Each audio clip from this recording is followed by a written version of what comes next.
All right, I've got to play this a couple times now, and well, two times, and I have to admit it is pretty good. I still have a lot of plays left, but let me tell you a little bit about Hell of a Deal. It is straight up poker. So if you know poker, right? If you know the hands, you know what you're looking for. This should be fairly straightforward for you. The nice thing for those who haven't played poker before is that it tells you every step of the way. Here's when you deal to the river. Here's when you bet. The complicated thing is you're not really betting money. You're betting opportunity. So the chips you lay down are going to be things like take a card from the pile, or pick up two and keep one. What was another one?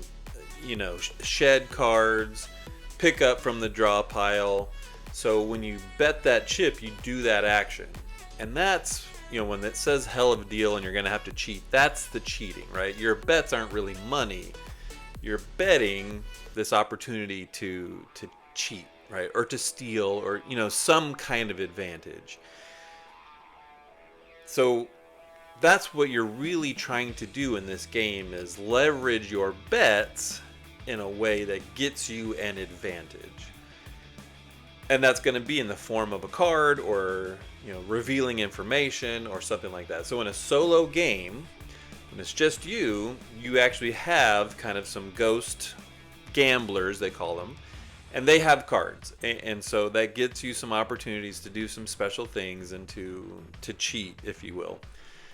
So by the end of the round, you have to have a better hand than the devil, or whichever bad spirit, or whatever whoever you're playing, that bad guy.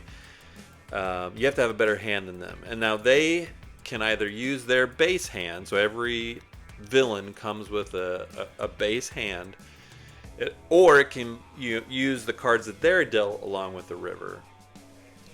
Usually their hand is going to be better than whatever is dealt. That being said, it gets really tricky when you get to the devil himself. The devil has wild cards. It can be anything, and so because of that, they wind up being able to leverage that river in ways that you really can't, because you don't have wild cards. So getting through the whole thing is kind of tricky.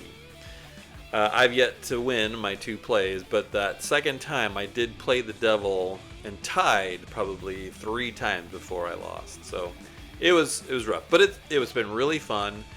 There's a bunch of different villains to play. All of them have different abilities and skills and kind of tweaks to the game. So I can see a lot of replayability. And obviously with poker, especially Texas Hold'em, there's going to be lots of different hands that you're going to be able to make. But that's the core of the game, is playing Texas Hold'em, poker, over and over and over again. So if that doesn't appeal to you, this probably won't appeal to you. Now, I will say the components here are top notch. Some neoprene mats, wooden tokens, tarot cards, and then your deck of cards are really nice. Now, they did caveat by saying these aren't Bicycle brand playing cards, right? They came up with their own, and they have their own kind of hell designs on them. And apparently the Bicycle cards themselves are copyright. I mean, no one else can duplicate what Bicycle does with their cards. So it's a little bit different feel, but I'd say they're still very high quality. They shuffle very well, so I haven't had an issue with that at all. Yeah, I mean, amazing box. I mean, look at this. The instructions, the rule book is very clear. This is one rare instance where I didn't have to go to like a how-to video. It was pretty clear from the start how to play this game. So that's my initial thought. I really like it. It's been really good. I think the art is great. Components are high quality.